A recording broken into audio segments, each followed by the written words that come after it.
Bienvenue sur Life AQ avec Lisa, votre présentatrice. J'espère que vous allez très bien. C'est un plaisir encore de vous avoir ce matin. Pour tous ceux qui visionnent cette vidéo, vous êtes là très bienvenue. Abonnez-vous surtout et faites partie de Life AQ avec Lisa, votre présentatrice. C'est un grand plaisir de vous avoir. Je me suis tellement reposée.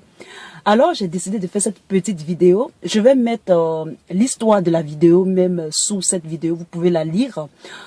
Et le sujet que je voudrais aborder ce matin, c'est à propos des capitaux, c'est-à-dire des capitaux des multinationales, souvent qui partent du pays, souvent sans payer d'impôts en Côte d'Ivoire, et ils déplacent tout cet argent-là, souvent dans les paradis fiscaux, en Europe, en Asie, dans les îles, les Caraïbes, etc., etc.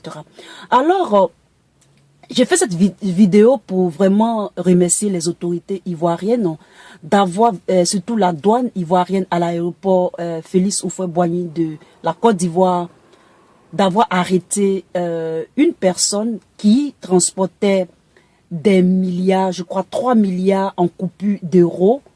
Et cette personne était de nationalité, c'est-à-dire il est de nationalité, je crois, française, d'origine libanaise.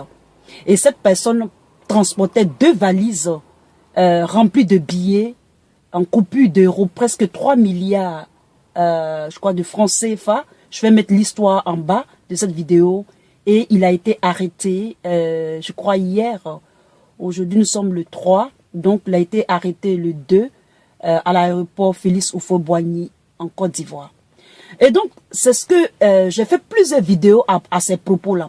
Je vous avais dit qu'il y avait eu une étude qui avait été faite en Afrique du Sud pour détecter, par exemple, les fonds, c'est-à-dire les capitaux, les intérêts, les bénéfices des multinationales qui partent du pays de façon frauduleuse, de façon illicite, de l'Afrique. Et je vous avais dit, j'avais fait même 2 vidéos, et cette vidéo est la 3e même dans laquelle je parle de ça, c'est-à-dire que cette étude-là avait été faite et il s'est avéré que presque 50 milliards en francs CFA partaient de l'Afrique.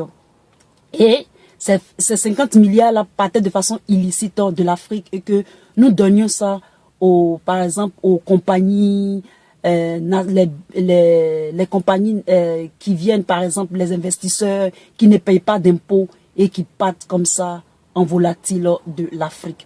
Et vous savez aussi que les 14 pays de l'Afrique de l'Ouest remboursent la dette publique de la France qui est de 400 milliards de francs CFA.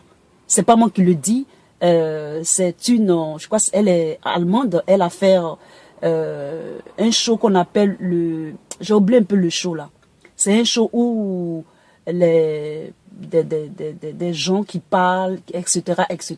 Je vais mettre le nom de la dame en bas de cette vidéo en commentaire. Et donc, sincèrement, je dis vraiment merci aux autorités ivoiriennes d'avoir vraiment pris cette personne qui partait avec ces fonds-là. Et on ne savait pas où il partait. Je crois qu'il partait à Beyrouth. Et donc, ça, c'est tellement simple. Pour savoir, c'est que c'est par exemple des fonds, des multinationales qui partent sans impôts, sans rien. Et le pays reste vide. Et donc, c'est comme ça qu'ils font. Et donc, bravo à la vigilance de la douane ivoirienne pour ces énormes capitaux qui partaient comme ça du pays. Je vous remercie et à très bientôt. Je vous aime. Bye.